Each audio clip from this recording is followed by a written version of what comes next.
everyone. So I'm going to introduce Dr. Sanjeev Katoj. Dr. Sanjeev Katoj is currently working as General Manager, IST Ludhiana. He obtained his BSc in non-medical from HPU, Shimla, and MSc in Material Science from Thapar University, Patiala, and a PhD from NIT Hamirpur. He is qualified internal auditor for APQP and PPAP from SGS Ludhiana, National Accreditation Board of Labs, as per Indian Standard Organization, and supplier lead auditors as per AIAG. His major research interests include wear, tribology, cryogenic treatments, failure analysis, surface engineering, and material characterization. He has published over 10 SCI papers in respected international journals. He also has 9 conference papers, book chapters to his credit. He has organized 14 faculty development programs. He is a life member of several professional bodies such as Indian Society of Non-Destructive Testing, Tribology Society of India, Indian Society of Metals, Material Research Society of India. So I welcome you, sir, and now hand it over the session to you.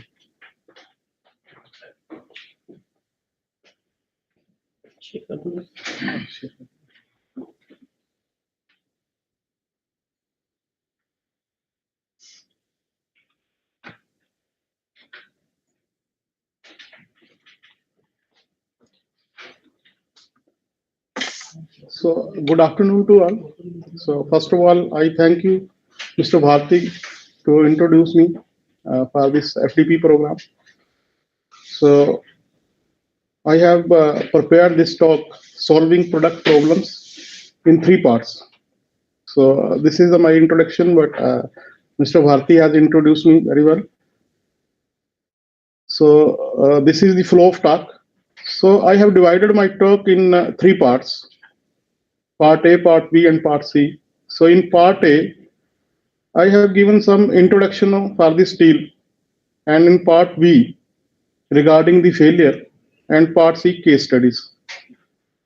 So purpose to divide this talk in 3 parts is that first of all I just give you brief of this steel introduction so that you have some sense of that, and in part B how failure occurs, what are the impact of this, what are the failure modes, and how the severity of consequences of failures, and what are difficulty we experience while we solving these type of problems. And in part C, I have taken the 3 to 4 examples of different parts, how we have solved these problems to the industry.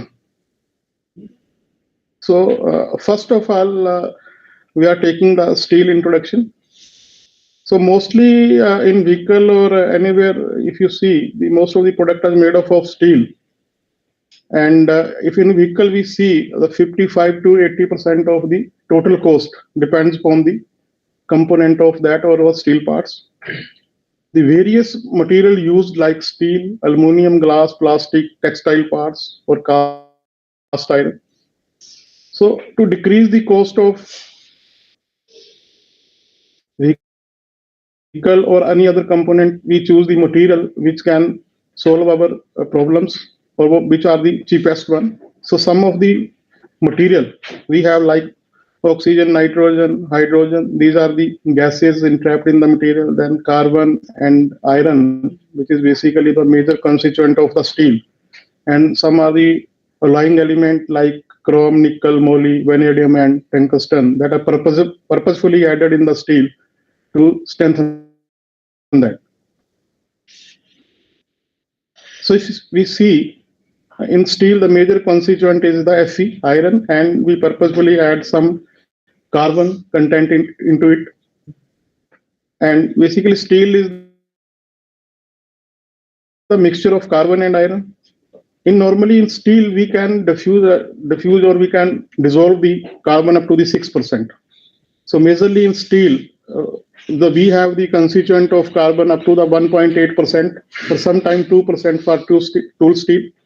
And above that, while we have a carbon content more up to the 4.3%, that comes into the category of cast iron. So in practically, if we take the steel, So most of the steel we use in the construction work is having the carbon content of 0.1 to 0.2. And while we go to the some engineering components or tool steel, so 1.8% is the mostly used carbon content for the tooling industry. And more than 3.6 is the cast iron. And then in cast iron, there are four types of major cast iron grade is there, like ductile iron, SG iron, vermicular iron, and gray cast iron.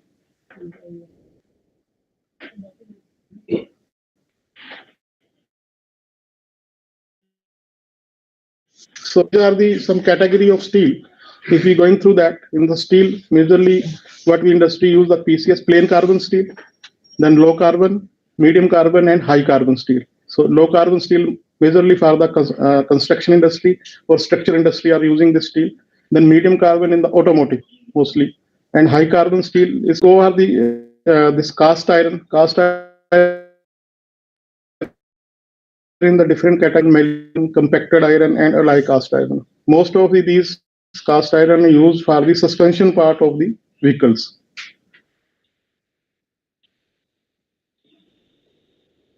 So in this slide, I have tried to give you some feeling that how raw material comes to the industry and what type of test they do on the raw material and to check it whether it's solve our purpose or not, whether it's conform to the specification or not. So first of all, when material come to the industries, it visually checked by the inspectors for lapse, seams or crack, and then after that it is a dimension test, then chemical composition by wet analysis of spectroscopy to check whether it's meeting the grades or not. Then macro test. So macro test we mostly do to check the internal defects like porosity, shrinkage, or rust, etc. Then micro for inclusion, cleanliness of the steel, and sometime when there is some life aspect is involved, then we go for the NDT, non-destructive testing of the material. So here, this is the procedural step for the macro testing. So how we do? We take the sample and we cut it into pieces, and then we act with the help of nitrile agent or HCl, and then we see whether there is any crack or defects or porosity, shrinkage, segregation is there. These are the some common agent which used for the macro etch testing. These are the defects which which we check during the raw material stage for the macro etch, like whether it's a gas is trapped there, what tear is there, or shrinkage or porosity or tear is available is there.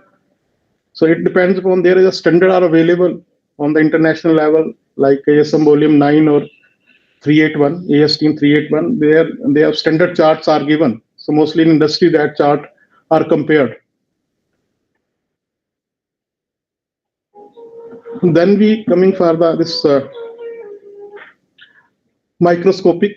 So we also check there whether the material or steel is the cleanliness is there or not, whether it's an inclusion are present there or not.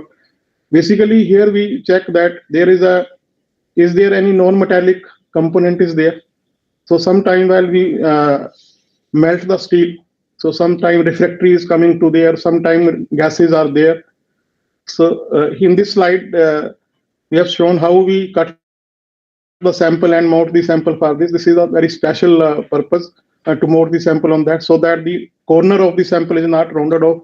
If we check the decarb sample, the corner are rounded off, then we cannot check the decarb on that. These are the some etchant we use for the micro etching, because without etching we cannot see the detail in there.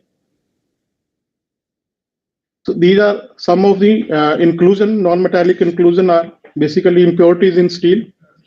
Quality of steel will be as good as they are at low level. Indigenous and exogenous inclusion are there. Indigenous inclusion coming from the entrapment of gases, and exogenous from the refractory degradation during the melting of this component. And there is a standard IS 4163 which specify the what are the level we can accept for these inclusions. So these are the inclusions like sulfide, aluminates, silicates, globular oxide, and single globular types. In this slide, I have shown that how to take the sample from the steel. So mostly we take it in the transverse directions, and in the below portion in the 4 graphs, there are the types of inclusion that need to be checked during the raw material stage. So in first slide, it's a sulfide, then silicate, globular oxide, and then bigger globular oxides. And after that, austenitic grain boundary has to be checked in the raw material, whether the austenitic grain boundary within the 5 to 8 ASTM. If it is in 5 to 8, then it is the acceptable one. If it is the less than the, is it more than the 4 ASTM? So it's a reverse over here. If it's a 1, 2, or 3, then it's a coarse grain. And if it's a more than the 7, then it's a fine grain. So these type of the grain, after polishing and etching, we can have a look on the metallurgical microscope. So on the first slide is the fine grain structure, and the rest of 3 slides here, the coarse grain structure is there. And the last one we check in the raw material, the decarburization, the loss of the carbon on the surface while we roll the material or force the material. There's some time it reacts with the steel, reacts with the atmospheric oxygen, and it converts into the carbon dioxide. It loss from the surface, and on the surface we only have the this much of ferritic grains. This is a detrimental during the heat treatment stage. This is the procedural step, how we check the complete decarburization, partial decarburization, and total depth of decarburization. And after that, I have covered the some principle of heat treatment. So what is the heat treatment? It's a basically controlled heating and cooling of the steel at specific rate to have the desired properties. The major objective of heat treatment is to strengthen the steel, or sometime to make it soft for the machinability and malleability, and to increase the ductility. So for tempering, recrystallization, and annealing are the some of the processes we use in the heat treatment process. Sometime what happened after the forging or rolling, we have a coarse structure or abnormal structure is there.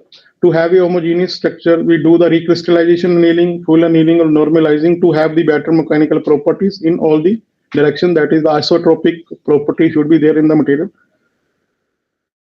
Sometime after forging, their stresses are generated, and to remove the stresses, we do the different type of stress relieving annealing. And sometime what happened for alloy steel in EN19 and EN24, machinability is a major problem. When hardness is coming more than 200 VHN, then machinability and tool wear is the major problem. Then we do the full annealing and normalizing. Then cutting properties of tool steel, we harden the tool materials to have the better hardenability and wear properties. Then in some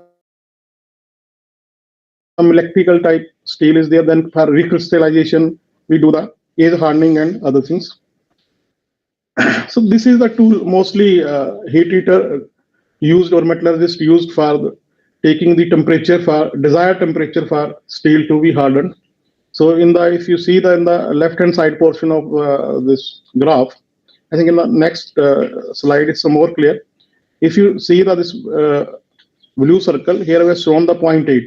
So mostly in the engineering industry, 0.8 carbon percent of steel is mostly used for all type of engineering purpose, and we call it is the eutectic points, and below the 0.8 is the hypotectic, and above the point is the hypertectile steel is there. So this diagram helps the metallurgist to choose the desired temperature for hardening, annealing, tempering, or normalizing, etc.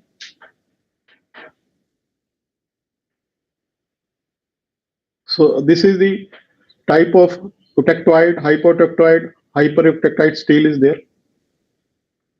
And you see there, we use 2% carbon percentage for all type of steel. If you carbon percentage is more than 2%, that is coming into the cast iron. And in most of the steel, if we go for the tool steel, which we make the cutting tool or rolling dies and etc., then the carbon percentage more than the 2%, but it's in the cast condition only, not in the rolled or anything else. And more than that, hyperotactic cast iron up to 4.3. And in the last part is solving the product problems. So only the part A and B part, which I have explained just only for the introduction purpose. And in part C, here I am coming to the solving the product problems. So any alteration in the properties can trigger to the failures. So while failure is occur, we have to identify it, evaluate it, and quantify it. So how important are the failures? So everybody has his own views. For manufacturer who is making the component or product, the most important failure are those which are likely to cause the most damage to his reputation as a supplier. But as a common man or user, if we see, the most dangerous failure is that if you start killing people because the wheel fall off at speed, you will not be business for very long. It has also estimated that more than 90% of service failure of engineering products results from fatigue. And the factor which affecting the product durability, three type of components there, so like material, geometry, and operating condition. So material, which mostly we need to know whether for particular type of application, whether it has a strength or ductility, because in service material can change behavior, while in stress how it behaves. Then while we design the component, geometry plays a major role. In geometry it comes the surface roughnesses, notches, root radius, what we have given there. Because if notches are present there, it will be serve as a stress concentrator there, and in service while we apply the load or it comes into the service, it can start failing from there.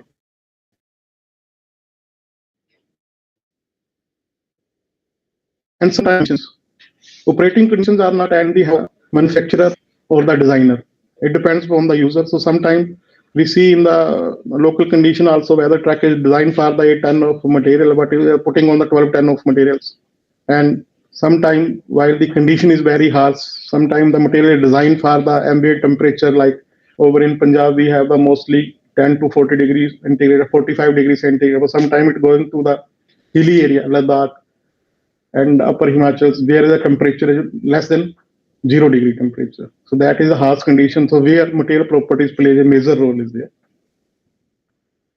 And in creep, high temperature in furnaces, while we use the material, where higher the temperature increases, the material properties start deteriorating. So there we need to use a special type of material or alloying element, special alloying element has to be added in the material.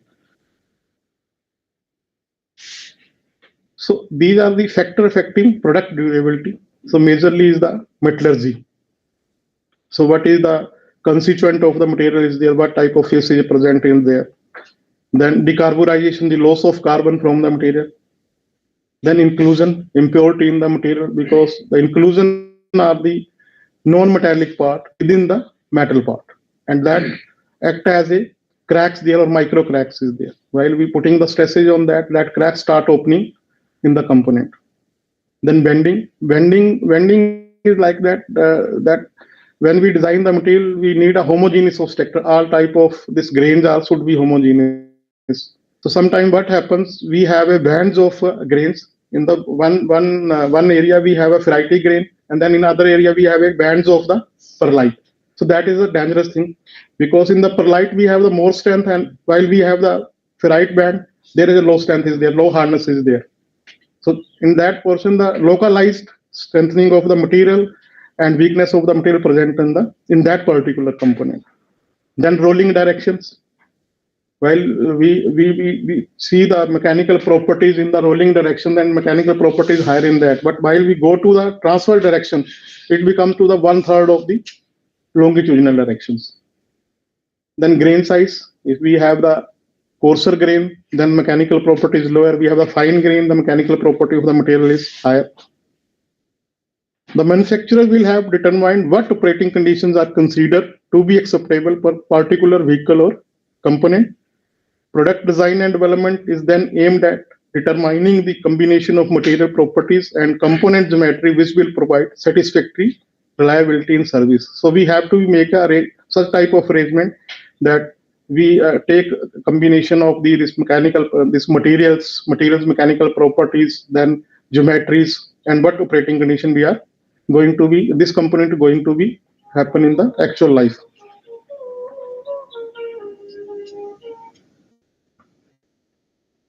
And lastly, the manufacturing processes.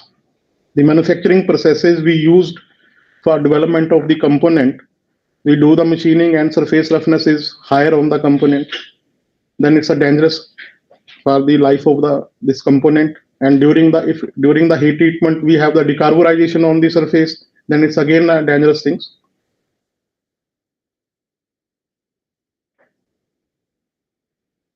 The failure modes, component can fail in service for many reasons. So first reason is fatigue. So fatigue, if you see the example, it's a cyclic loading. It mostly comes into the leaf spring which we use it as a suspension part in the vehicle. So where repeated loading is there, roll wheel cracking, wheel spindle failure, steering wheel fractures. So the reason for incorrect or unsuitable material, we are not using the material which have the suitable mechanical property for that particular type of the service conditions. Unsuitable surface finish. If we have a rough surface finish, then there are more chances to raise the surface stress concentration is there. Incorrect component geometry, root radius are not proper there. Degradation of adjacent component. The component which are adjacent to this component are failed, then whole stress is coming to the primary component. It's again then fatigue failure is going to happen on that. Then plastic deformation. Sometime while we use the forces on the or stresses during the operation, the itself components start bulging. So sometime it's overloading, or whether it's a design for particular offload and we are using the more load on us, or we use a more stress on that. Then corrosion. So see, component designed for this region of the country, and we are going to use in the sea area, like in Trivandrum or Bombay. Then the coating, surface coating are the major concern is there. Then brittle fracture. Brittle fracture is mostly depends upon the wrong heat treatment operation are there. And then chemical attack. So it's mostly the engine parts are there, where we are not taken care of the suitable alloy steels, which type of steel we have to use there.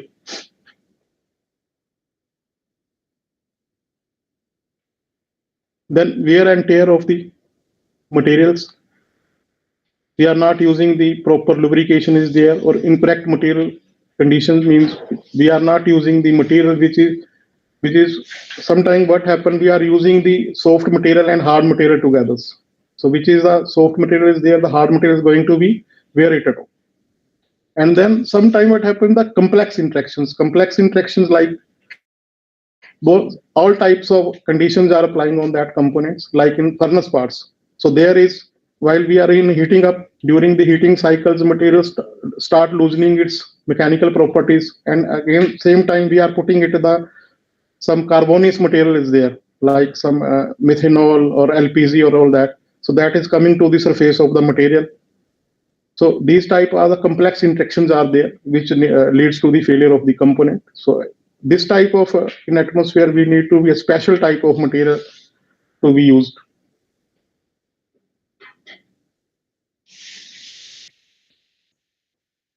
So in this slide, I tried to explain how we can go for the study of the failure modes. So if you're in red, you see if any component fail, mostly these type of 5 numbers of failure modes are there. the plastic deformation. I have taken here the example of the wheel nut. So in the plastic deformation of the thread, plastic shear of the thread, fatigue of the thread, brittle fracture of the thread. And if you see then the first column, we have the possible causes. What are the possible causes? While we have the some failure component with us, first we have to be a brainstorming on that. See what type of visually by checking it, what type of the fracture mode is there, what can be the possible causes, and what type of the stress condition this component has during the its operation. So it can be low hardness, poor nut fit, over tightening. If plastic shear is there, low hardness, poor grain flow, over tightening, repeated over tightening, under tightening, lack of full component of stud, poor grain flow, decarb, grain size, inclusion, poor net fit. So if you see in the fatigue of the thread, so we have to be control all the parameters, right from the material geometry, then its surface roughnesses, etc. Then brittle fracture of thread. It can be misused during the over tightening, inclusion, and sometimes embrittlement is there. So some steel is there, EN24, EN19. While we do the heat treatment, if proper tempering temperature, then after having the brainstorming on this, we are see what are the evidence we are having from the fracture surface. Whether it's a hardness at high end for plastic shear, hardness again hardness at high end, then fatigue of thread. Whether its inclusion is there or not. Brittle fracture of thread. We also again looking for the inclusion, whether its inclusion are present or not, what type of inclusion there, and what is their levels. Then probability. For the above region, what above causes, what are the how frequency of that? Whether it's a low frequency, in medium or high, what type of they are failure. Required information from sources. We need from the supplier or user. Whether during the service this nut has to be how many times loosened or tightened. Whether it's a during the while it is in the operation there is a bending is there or not. In again then in the fatigue of thread while we are seeing, then we visually examine it. First of with the help of eyeglass, then microstructures, decarb, etc. Then we are going for the evidence. What type of evidence we are getting from them? Then last one is the processes. What processes manufacturer has uses like heat treatment, rolling of the thread, what tolerances they have used.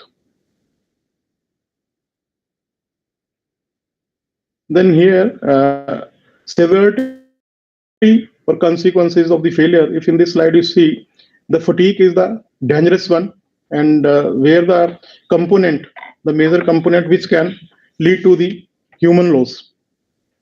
And after that, plastic deformations, then corrosions, brittle fractures, chemical attack, and wear losses. So on this second column, a typical failure are shown and possible consequences, and then some numbers are given, and with the help of that, hazardous level has been calculated.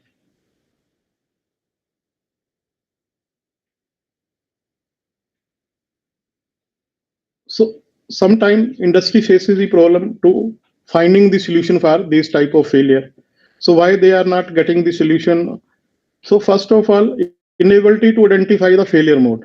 Most of the time, it's not possible for the industry to know how it fails. Then identify the causes of failure. What are the causes? Because it needs an in-depth study to find out why it fails, what are the causes. So that needs the history of the component, processes of the component, and metallurgy of the component, and sometimes unwillingness to spend time and effort on investigation, because any investigation of failure need a lot of time, energy, resources. And sometimes what happens, the industry people while working on routine basis, they have a low confidence level there to find out the solution or to characterization of the materials, and they are too busy for getting the production for that. And sometimes they think if we are producing the 100 number of pieces, but one number of pieces fail, that hardly matter. So sometimes this type of mentality is also there. Then reliance on modern technology. They don't have the tools for the characterization of material. Mostly they have a metallurgical microscope that go for the 500 magnifications. But there are, if you see, there are many tools are available like here, the scanning electron microscope and TAM is there. So this is the main problems and desire to find someone to blame. So sometimes it happens if all are good, so I have done this, and if something is going wrong, somebody else has done. So this type of the mentality is also there. And if we supplied 100 component, one component fail is hardly matter. It will not harm my reputations. Then over reliance on the current knowledge. Sometimes what happen, manufacturer don't want to share with the other bodies, with the universities or colleges or the consultants, so what they have in their processes. They don't want to share. So this, they sometimes what they see, if we share with somebody, they will take away our know-how. So that's the biggest problem. Then following fast trial and dead ends. Commercial pressure to keep the unachievable. Sometimes they have more orders are there. I said don't have the time to find out the solution for their solution. Then inadequate manufacturing capabilities. They are not using proper type of furnaces or rolling machines or machines which are giving the desired properties to material or surface roughnesses. And you see, you can't make a silk purses out of the soils. If don't have a better CNC machines or other things, you can't have a better surface finishes with that. Then inability to evaluate cost benefit relationship. No knowledge of the cost of failure. So it's a major problem. So sometime what happen if one component fail, they will try to give the buyer to another component. You kindly take this component. So this send us a fail component to us, but they are not going to be cross check that or examine that. So in future it will not going to happen again. Proving not failure hypothesis. So it's the desire for the convenient solution, design for quick solutions, desire to please the bosses, desire to make a good impressions. And sometime what happen, the person or the quality person is there, they are too busy, some interruption are there, they have to make a test reports or all other thing testing, so they don't have the time. So sometimes interruptions are there. And lastly, if you see the fear of admitting to the lack of knowledge, there is a tendency to equate knowledge with ability. So ability is something, skill is something, and knowledge is something. There is an assumption that knowledge is all that is required to solve the problem, but it's not like that. You need to have a skill. The knowledge information and can be gathered from many sources. It is important to know where to get relevant information. The ability to absorb the understand new information is more important than what you already knows. Sometimes what happens, we are not sharing our problem with anybody. If we share with anybody, because nobody is expert in those days, we need to be help of other bodies who have some other skill with him, so we can solve these problems as a teamwork. So if mostly if you see, there is one quote, I don't know, but I know a man who does. Second, I am sufficiently proud of what I know, not too ashamed of not knowing. So here collaboration is more important. Because for failure, you have a multi-skill personnel with you, like it should have a knowledge of the metallurgy, mechanical, and then chemical engineering, etc. And in the last part of my talk, the case study is there. If you see in 500 years ago, Da Vinci observed the longer the wire, the smaller the load to fail it. Because the larger the part, the more chances of inherent defects present to be there. And secondly, we learn from our past, like failure of Titanic and Liberty. So whether the impact testing is coming after this, while this failure has occurred, big failure has occurred. So impact testing start from that days. How do we check the uh, difference between the different heaters of the steel melts? So here the one of problem we have solved for the industry, the component is shock absorber pivot. It's a machine component.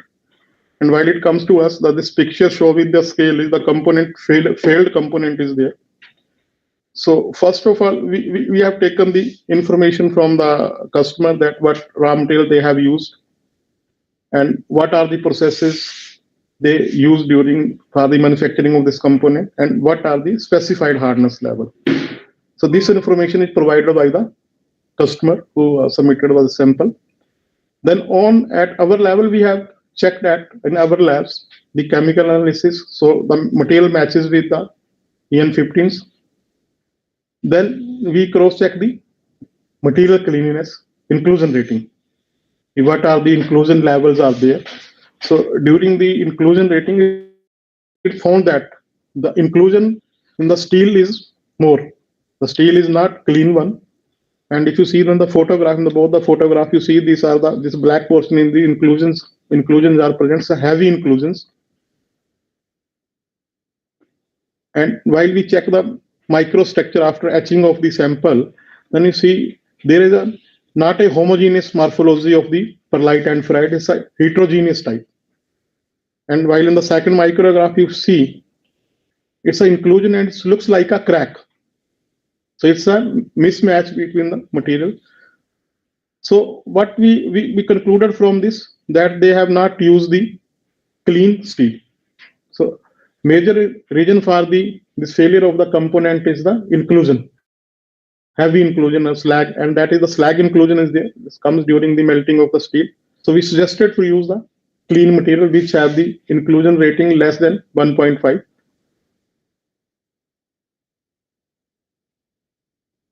Then in the second study, this is the main shaft. So here the customer has supplied the information that the raw material that they have used 16 MnCr5. This is the case carburizing steel, low carbon steel, and operation they have done on it of forging, normalizing, and carburizing. The breakage of the broken piece as shown in the left hand side. If you see the broken piece is there, and the surface hardness of the component in the range of 59 to 61 and 32 to 33 HRC in the core of the sample. So while we have checked the chemical composition found within well in the range, inclusion rating is well within the range, and during the microstructure, there is patches of low hardness phases are present like ferrite and benite is there, and intergranular and transgranular cracking are present in the material. And also one of the things you see the decarburation also found. This is white patches are the decarburization along this crack. So this decarburization indicates that this crack present in the material before the heat treatment.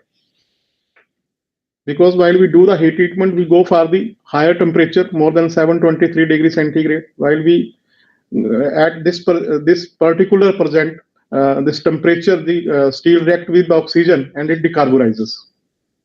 So it's so one of its findings is that this crack is before the heat treatment of the process. So we have given the reason for that. The integral and transgranular brass crack found in the middle of the component. These crack falls in the category of forging worst.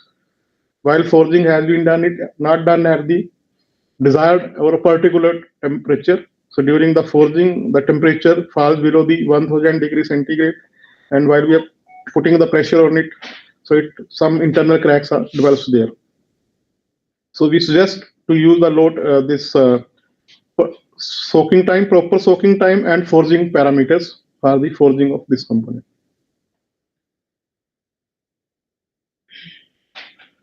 Then third example, it's a fork.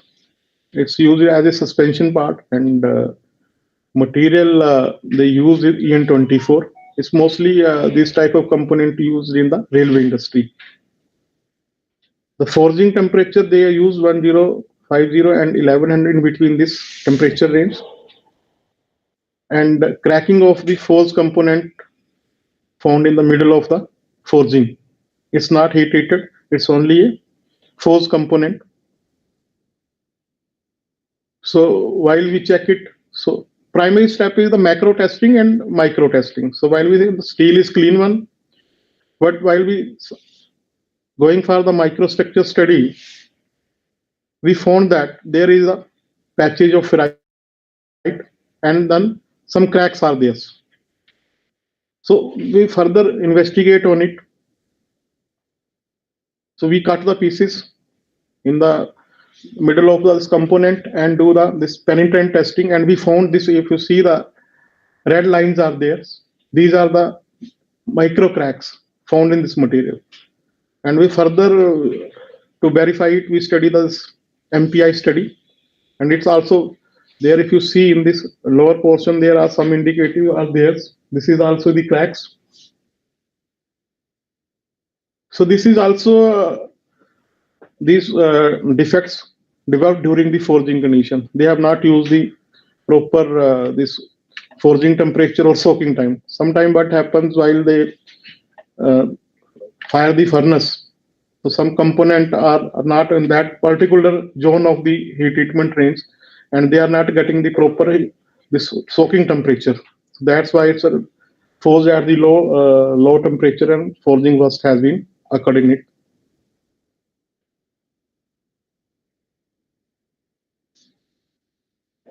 And this is the I volt example. Here material they have used is the EN15, and this component has been prepared with the help of the forging. Then crack development in the I volt after the heat treatment operation. So while we check it, the chemical composition okay, inclusion rating is all okay, but during the microstructural analysis, it is found that there is a crack in the middle of the this component, but on the crack vicinity we have no decarburization layer, and pattern of the crack is zigzag one. So mostly these type of failure occur during the heat treatment. If we have the decarburization layer in the vicinity of that I have the proof of the crack before the heat treatment operation, but it comes no decarburization is present in this component, so it means this crack is the outcome of the heat treatment operation, faulty heat treatment operations.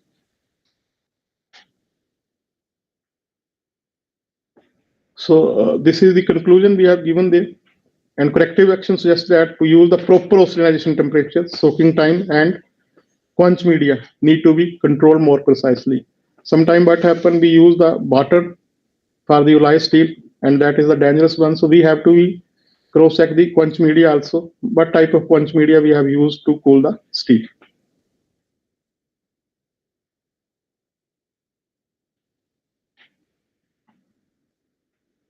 This is the special type of failure, and it occurred in the pivot pin, which is used in the suspension part to hold the leaf springs.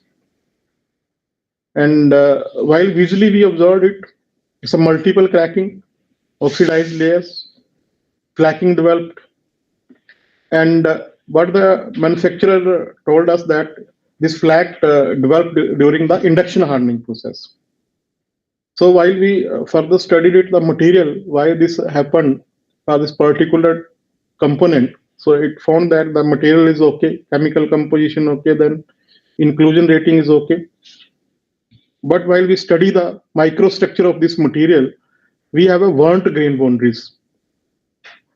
And also in the near to the core, we also have this oxidized morphology of the microstructure. So it indicates that during this forging operation of the component, this component might have be kept there in the furnace for longer period of time. So that's why there is a burning of the steel is happened there, and it only detected after the failure of the component in the microscopic analysis. So what we suggest them to optimize the current and voltage parameter during the induction hardening process, follow 2 to 3 mm gap between the component and inductor, ensure the free rotation of the pivot pin during the induction heating. So I have included 5 type of this case studies. Are there different type? In some of the cases, the inclusion rating is the culprit. In some of the cases, there is the decarburization that occurred during the manufacturing process. And sometimes the forging parameters, the processing parameters there. So my concluding remarks for this is finally we all have our own interest.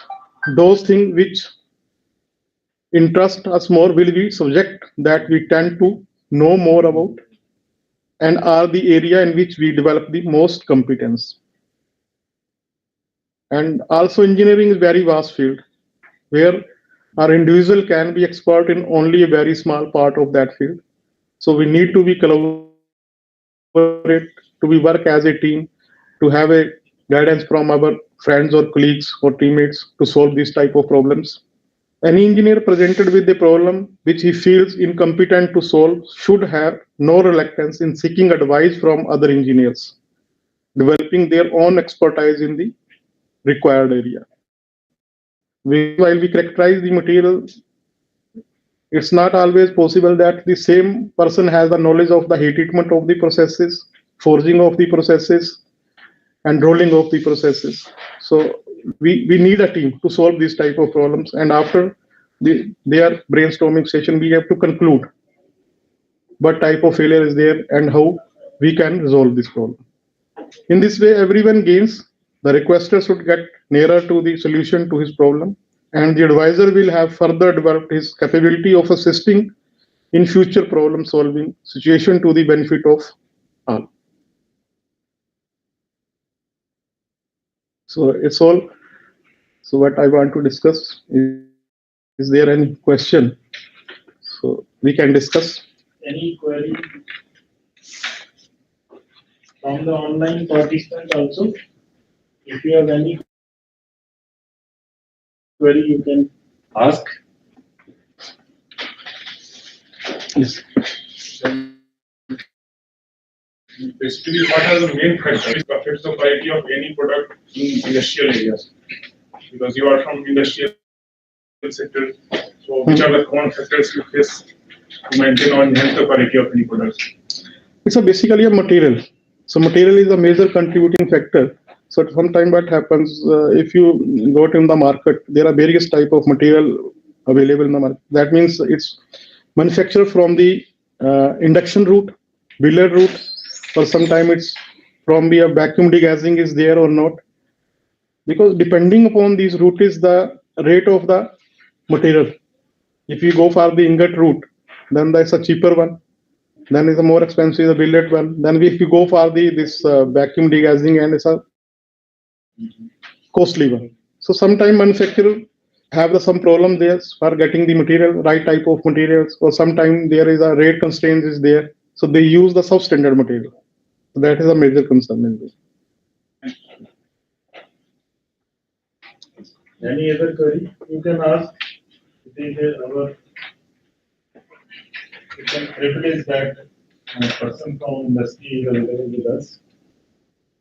And he was himself involved in solving many industrial problems. You have any query related to material characterization, testing procedure, you can ask. Even whosoever want to do any work in material, some of the facilities are available with us in our institute, but still we don't have the full facilities. But in auto parts, there are so many facilities. So you can make use of that also. Okay. So anybody from the online participants, if you have any query, please ask, or you can raise your hand. You can unmute yourself and ask the questions if you have.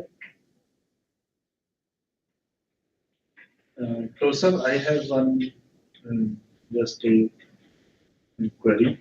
That have you received any industrial problem related to those components which have been editing in manufacturing?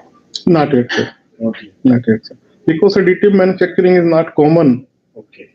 right now in the prevailing situations. But it's coming, so mostly people are using for plastic components or rubber components, Not for metal. not for metals. Yeah. Because in I think in metal there is some restriction are there, so mostly for material grade restrictions are there. It's available in stainless steel or on high speed steel. But in common engineering practices, they are using the low carbon steel or medium carbon steel for component manufacturing. Right. Yes.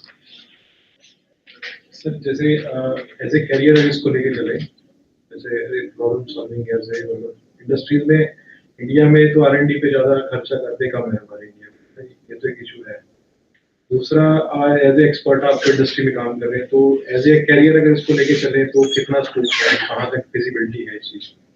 देखिए, अगर आप इसको as a career बनाना चाहते हैं तो पहले तो आपको मटेरियल कैरेक्टराइजेशन में जाना पड़ेगा। क्योंकि अगर आप एकदम आप चाहें कि मैं ग्रेजुएट होके बाहर निकला हूँ और मैं जो है इसको प्रोडक्ट प्रॉब्लम सॉल्विंग पे चला जाऊंगा, तो वो पॉसिबल नहीं है, आप उसमें इतना सक्सेसफुल नहीं हो पाएंगे। तो आपको पहले तो मैन्युफैक्चरिंग प्रोसेसेस का नॉलेज होना चाहिए कि मैन्युफैक्चरिंग प्रोसेसेस जो हैं वो क्या है, मटेरियल कैरेक्टराइजेशन कैसे होती है, फिर आप इस एरिया में जा सकते हैं। और इसके साथ साथ आपको फिर लीन का और सिक्स सिग्मा का भी साथ में आपको स्टडी करनी पड़ेगी, फिर आप इसको आप कैरियर की जो है ऑप्शन वो दे सकते हैं। पर immediately as a graduate engineer ये पॉसिबल नहीं है कि वो आप प्रोडक्ट प्रॉब्लम सॉल्विंग के एरिया में एस्टेब्लिश हो जाए। जो हमारा ये इसमें एकेडमिक्स जो रिसर्च है वो अलग है और रिक्वायरमेंट है इंडस्ट्री की अलग है, तो मतलब इसके जो बीच का गैप है ये फील होता है कि शायद एज ए कैरियर इतना पॉसिबिलिटी भी नहीं है।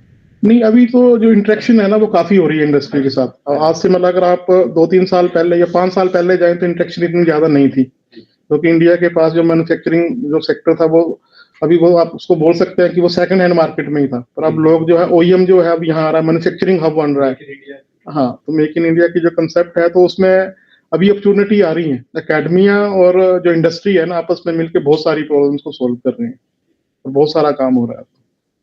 पर आज से पहले अभी जैसे आप कुछ नई टेक्नोलॉजी, अगर नई टेक्नोलॉजी इंडस्ट्री के बीच में एस्टेब्लिश करनी है तो उसके लिए जो एकेडमिया है या जो नॉलेज पर्सन या जो स्किल्ड हमारी मैन पावर यहाँ से, या मतलब जिसको हम कहते हैं क्वालिफाइड इंजीनियर्स निकल रहे हैं, वो एक्चुअली उन्हीं को ही समझ में आएगी। अगर वो जो फोरमैन कल्चर था, ठीक है ना, वो फोरमैन वो उसको चला नहीं पाएंगे। अब एडिटिव मैन्युफैक्चरिंग की बात करें तो उसको चलाने के लिए क्वालिफाइड इंजीनियर ही चाहिए आपको। अगर हम हीट ट्रीटमेंट की बात करें, आपको मतलब जो प्रॉपर हीट ट्रीटमेंट देनी है तो उसके लिए वो मेटलर्जिस्ट चाहिए ही है। अगर हम किसी +2 वाले बच्चे को बोलेंगे कि ऑक्सीडाइजेशन टेम्परेचर तुम्हें देखना है, इसका मार्टन स्टिक का लेवल देखना है, इसमें कैसी स्ट्रेसेज आएंगे, तो वो नहीं कर पाएगा। तो धीरे धीरे इंडस्ट्री ना अपने आप को अपग्रेड कर रही है, तो अभी उनको भी अपॉर्चुनिटी मिल रही है मेक इन इंडिया की कंसेप्ट में। आपने देखा होगा डिफेंस सेक्टर में भी आपने देखा कि बहुत सारी चीजें जो है अब इंडिया से ही डेवलप होके जा रही हैं, या वो जो फॉरेन कंपोनेंट थे उनके सब्स्टिट्यूट्स बन रहे हैं बहुत ज्यादा यहाँ पे। तो अब डिमांड तो है इंडस्ट्री। एक और बात सर, जैसे इंडिया में जो मटेरियल मिलता है, वैसे ज्यादातर जो सुना है हमने जो यूज करते हैं मटेरियल, वो उतना उस ग्रेड का नहीं होता, या मतलब क्वालिटी वो अवेलेबल नहीं होती हमारे पास। जैसे कोई जर्मनी से बन के आते हैं कंपोनेंट या कोई मशीनरी, जैसे नीचे जियोल की लगी है, सैम लगी है, उसमें जो मटेरियल यूज होता है वो बड़ा अलग होता है। तो ये भी एक कंस्ट्रेंट है कि इंडिया में मतलब वो जो या तो हमारी जो क्लीनिंग प्रोसेसेस है वो इतनी हाई मतलब उतने लेवल की नहीं है, या हम एक्सट्रैक्ट नहीं कर पा रहे प्रॉपर। ये कोई इशू है इंडस्ट्री में।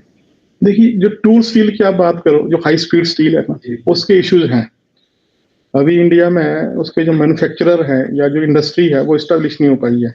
तो अगर मैं टूल स्टील की बात करूँ, हाई स्पीड स्टील जो है M35, M32, या जो डाई स्टील है जिसकी डाइज बनती है H11 and H13, एक्चुअली में ना उसकी जो सीजनिंग होती है वो फैसिलिटीज अभी इंडिया में किसी ने मतलब ज्यादा उसके ऊपर ध्यान नहीं दिया, क्योंकि उसकी वॉल्यूम्स नहीं है।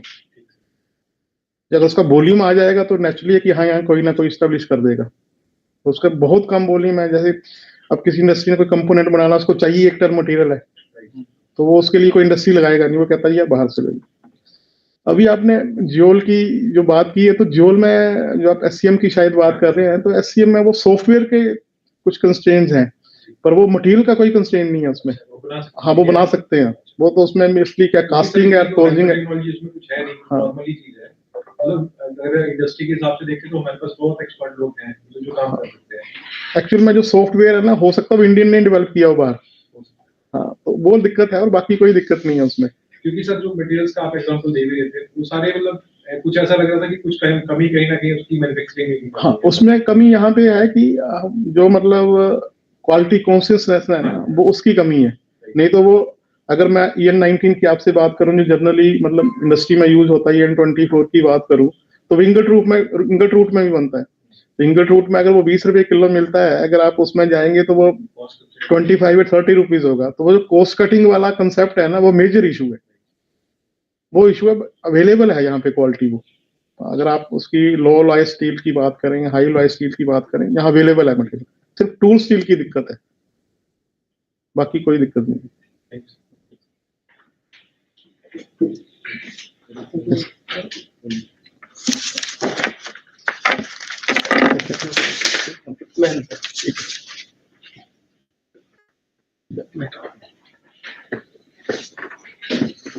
Okay. So thank you, sir. Thank you very much for sharing very good information that will allow us to do a research that is in collaboration with the industries, and that is basically required in the basically you can say at the basic level that is required that we will do. We'll try to utilize the DT manufacturing and that particular product development in lieu of the industries. So thank you very much for sparing your time, sir. And okay, now we'll facilitate sir with a token of gratitude, and I request Dr. Anil Kumar Singla to please give a token of gratitude to sir.